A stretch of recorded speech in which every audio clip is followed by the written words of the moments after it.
Plusieurs milliers de partisans et de sympathisants du PHTK ont manifesté ce mardi à travers les rues de la capitale pour exiger du CEP la publication d'un nouveau calendrier électoral. Les manifestants ont aussi dénoncé la décision de l'exécutif de mettre sur pied une commission de vérification. Partie de l'avenue John Brown à la Lue, la manifestation a pris fin devant les locaux du Conseil électoral provisoire à Pétionville. Cette nouvelle manifestation s'est déroulée sans incident majeur. Donc je dis à grand pile parole qu'a fait. Donc faut président privé respecter Moli, c'est élection que vient faire. Côté je dis à nous pas prendre ça dans main, faut qu'il fait élection. C'est ça qui mettait masse majorité là dans la rue.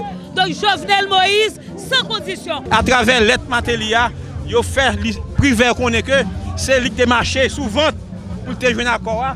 Donc finalement, il décide de faire parler. Donc nous-mêmes nous n'avons pas privé jusqu'à ce que nous fassions quitter le pouvoir pour nous jouer monde pour une faire élection et que deuxième tour capable de faire dans le pays. Ce n'est pas responsable élection pas faite, c'est privé responsable élection et pas moins. Le 24, nous prenons la RIA avec carte électorale nous pour nous voter, nous allons devant la caille privée le 24.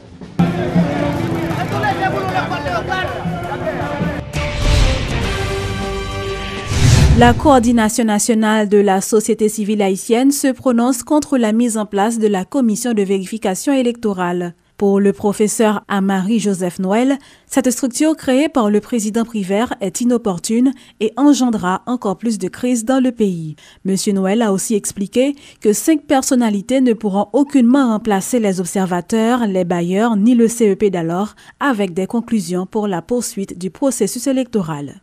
Commission d'évaluation, pas d'importance encore, je vais expliquer. Au nom d'une théorie qui dit que si vous passez, si vous ne pas aller dans les urnes, ou pas aller dans les votes même, ou à partir des procès-verbaux, ou pas qu'à enfanter rien qui neuf. Ou si il y a fraude, ou pas regarder si il y a fraude de procès-verbaux ou bien de centre de vote là à centre de tabulation.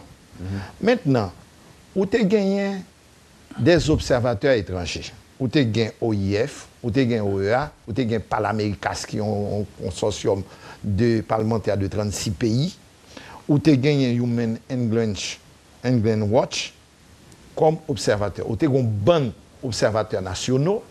Maintenant, ou tu as des résultats qui sont, ou tu as un KEP constitutionnel.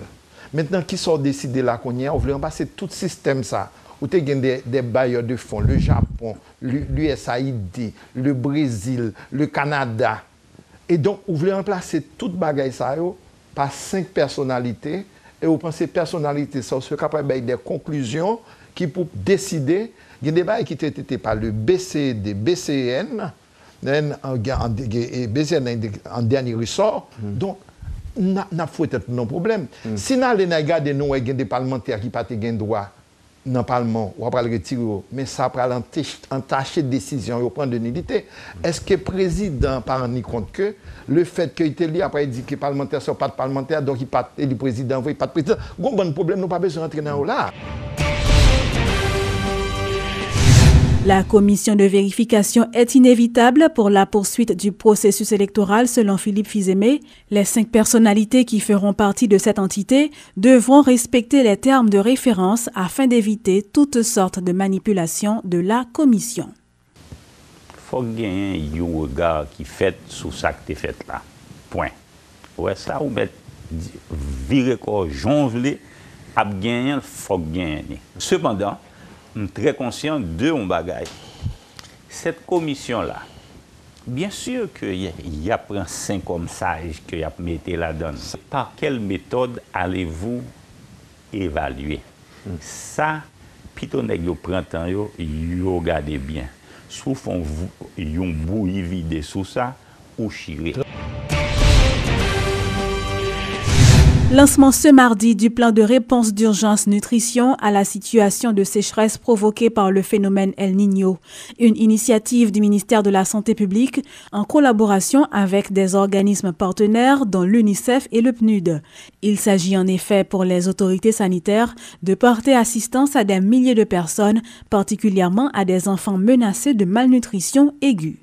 Pour assister les ménages haïtiens affectés par la sécheresse provoquée par le phénomène El Niño, le ministère de la Santé, de concert avec des organisations partenaires, a élaboré un plan d'urgence dont la mise en œuvre a été lancée ce 19 avril au Caribé Hotel. Nous sommes conscients qu'il nous faut, dans un premier temps, répondre à l'urgence nutritionnelle actuelle à travers des actions concrètes qui prendront en charge, dans un premier temps, les enfants avec malnutrition aiguë sévère. Nous devons aussi penser et mettre en place des approches de prévention pour protéger l'état nutritionnel de nos enfants de 6 à 23 mois, qui ne souffrent pas encore de malnutrition. Mais ce plan d'urgence destiné à aider les personnes affectées par la sécheresse actuelle causée par le phénomène El Niño ne pourra être implémenté sans l'appui continu des partenaires internationaux, a cependant fait remarquer la titulaire du MSPP. Aussi, j'en appelle à tous les partenaires nationaux et internationaux œuvrant dans le domaine de la nutrition à y apporter leur contribution à la mise en opération de ce plan de réponse. Au niveau de la présidence de la République, des dispositions sont déjà prises afin de rendre ce plan efficace. La première dame de la République l'a en effet annoncé. Médecin de son État, Ginette Michaud-Privert plaide néanmoins en faveur d'alternatives durables, vu la vulnérabilité du pays face au phénomène climatique. J'appelle à la recherche d'alternatives durables qui devront permettre d'arrêter les autres facteurs qui favorisent la désertification et la sécheresse dans le pays. De l'impact climatique à la crise humanitaire annoncée. Au-delà de la sécheresse actuelle induite par le phénomène climatique El Niño, la situation risque de devenir encore plus alarmante avec le début de la saison pluvieuse.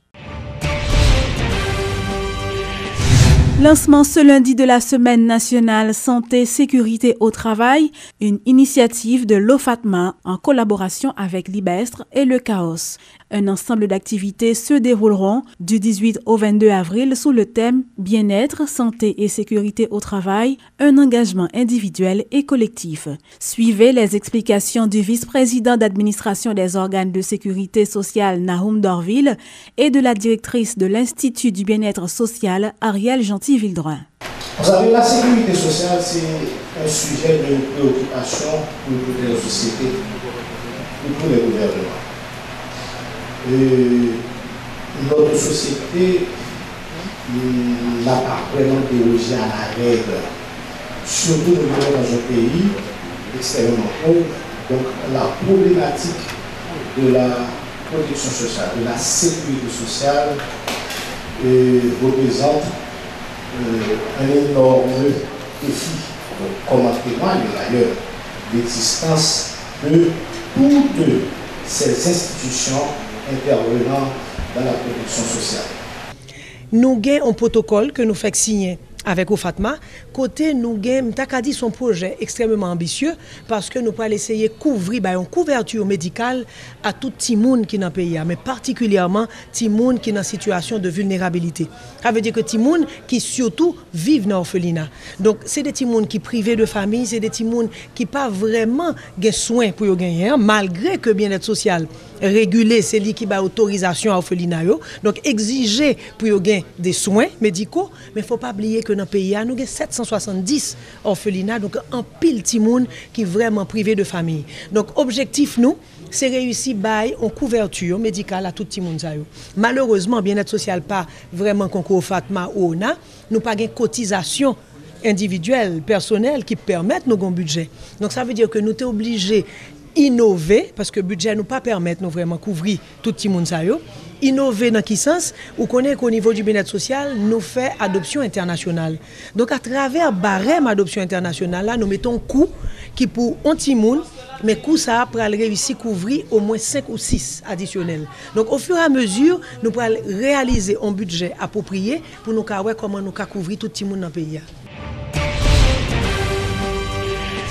Le ministère de l'Environnement est préoccupé par l'insalubrité qui règne à Port-au-Prince. À l'issue d'une conférence de presse sur la participation d'Haïti à la signature symbolique de l'accord sur le climat prévu à New York le 22 avril, le ministre Simon Diossol-Dera a plaidé en faveur d'une meilleure gestion des déchets en Haïti. Bien qu'il ne soit pas en charge de la gestion des déchets, le ministère de l'Environnement, en sa qualité d'institution responsable de l'assainissement, veut que ce phénomène soit enrayé. Le ministre Dieuseul Simon Dera a ainsi exprimé son ras-le-bol de voir la grande région métropolitaine de Port-au-Prince, et plus particulièrement la ville de Port-au-Prince, ensevelie sous les ordures. L'on dit assainissement, l'on dit question fatra, question déchets, alors nous croyons que nous interpeller. Et la manière dont les institutions concernées de gérer les déchets en Haïti serait, selon le titulaire du ministère de l'Environnement, à l'origine de ce grave problème. Si nous avons une déchetterie qui permet que déchets plastiques ou des cas transformés en diesel, ou des cas faire gaz propane avec l'autre déchets, ou des cas faire compost avec déchets. Donc nous avons une déchetterie pour les gens qui sont trop contents non seulement acheter, mais pour venir vendre nos fatras et pour transformer l'argent en opportunité. Faire de la gestion des déchets en Haïti une opportunité d'affaires, le ministre de l'Environnement y croit, comme d'autres avant lui il n'y a pas si longtemps encore. En tout cas, l'accumulation des ordures ménagères et des résidus solides a toujours été un objet de préoccupation pour les gouvernements provisoires, sans qu'ils puissent pour autant y apporter une solution. Deuxième journée de la 6e édition du sommet sur la finance et la technologie appliquée, organisée par le groupe Croissance et ses partenaires. Au Caribé ce mardi, les intervenants ont abordé l'assistance sur le partenariat public-privé et les infrastructures dans les communes notamment. Le ministre de la Planification et de la Coopération externe a honoré cette deuxième journée de sa présence. Dans son discours, Aviol-Fleuran a mis l'accent sur le plan stratégique de développement d'Haïti, un document qui devrait servir de boussole au maire, selon le ministre du MPCE. Le ministère de la Planification et de la Coopération externe, c'est cheville ouvrière de l'action gouvernementale. Nous penser le développement, nous coordonner les activités liées au développement, nous disposer des différents de ces leviers. Donc c'est normal pour que le ministère y participe activement à cet atelier sur la finance. Et nous devons l'encourager parce que la finance, l'économie, la croissance, eh bien, ce sont des thématiques interreliées, intimement liées en vue du développement. D'abord, je pense que tout paraît prioritaire en Haïti. Si nous avons regardé, les PSDH a parlé de refondation institutionnelle. Ce sont pas des institutions solides, des institutions qui sont capables, porteuses des projets de développement de l'État, des institutions qui sont capables de dégager les mécanismes de mise en œuvre pour nous créer, ça me est capable de dire, pour nous capables d'appliquer les politiques de développement. Eh bien, on n'ira nulle part.